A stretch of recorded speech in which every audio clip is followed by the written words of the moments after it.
G'day there, it's Ross here. I just thought I'd talk you through buying your first family boat. I've just recently bought a boat for 2 kids getting out on the harbour, and spent a bit of time doing some research and thought I'd share what I've learnt. The first thing that I did was wait until winter to buy the boat if you can. There's usually a lot more boats for sale. People wait to the end of the season before selling them, and at the same time there's less demand for people to go and buy new boats, so you can generally find quite a few boats that people are quite keen to get rid of, and there's a lot less competition for them. I did a bit of searching for a while, found this boat here, which I'll talk about in a sec. Not the most attractive colour, which also made it reasonably cheap. Bought it in the middle of winter, spent that time checking it out and getting a few things done on it, and had it all ready for summer. The other thing that you see here is the size of the boat. This is a 4.5 metre. This is probably as small as you'd want to go if you've got a family, 2 or 3 adults, or a couple of kids and an adult you want to go out.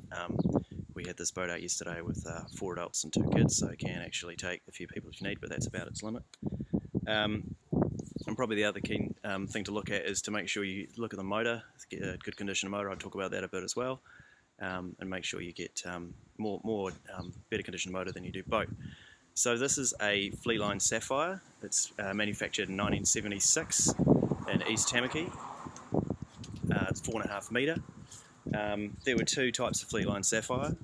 First was made by Rex Henry from the 70s onwards. He was the original designer of the Sapphire. And then in 1987 onwards there was another edition of the boat made by Keith Balme. The Keith Balme boats tend to be a bit more lightweight. There's a lot of discussion about them potentially being more prone to breaking and cracking. They're not built as strong as the originals were. So if you're looking, I can certainly recommend the Rex Henry 1976 onwards. And I can't say much about the Keith Balme 1987 onwards boats. You need to have a look at them quite closely. You can usually find out all the information you need to on the boat on the back. And yeah, so I can tell you a bit more about this. I bought it off a guy who used it for fishing, so it's it's in working order. It's got a lot of sort of stuff on board that I can go through and share with you in other videos. But the plan is to continue cleaning this boat up and restoring it and making it look a bit nicer and be a bit more comfy, be a bit safer, and a lot of other interesting items that I've noticed about the boat. This looks like it's original sticker from when it was purchased, given the phone number is only 4 digits long, so this will tell us that this was probably originally a freshwater boat. Freshwater boats are usually in better nick, obviously less corrosion from the fresh water on the engines and so forth. It's not clear that this was the original engine on the boat anyway, so in fact you can guarantee it was, unless they were paddling for 20 years. Yeah, a bit of the history still on the boat there. The outboard itself I can see has been serviced at one point at Condor Marine on Papamoa, so we know that this boat's been around Tauranga Bay Plenty sort of area as well. So it's obviously had a bit of a story to tell before making its way out to Auckland. Yeah, those are the only other 2 pieces of interesting information that I found. I'll continue on.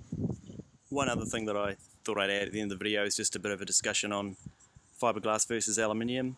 Aluminium boats are a bit more rugged, a bit more hard wearing.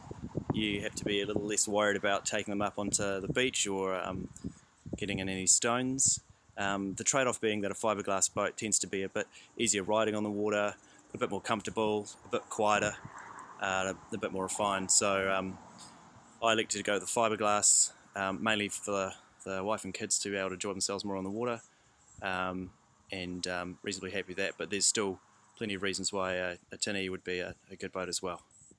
The other things that came with this boat was a cover, an old vinyl cover that clips along the dome to keep the water out when you're storing it, and a bimini which goes over the top of the boat to keep the sun out and to keep a bit of the wind off as you're heading out in the water. Pretty important for heading out with the family on the water. It has an attachment for a secondary outboard, which I haven't gone with getting just yet. I might do that in future.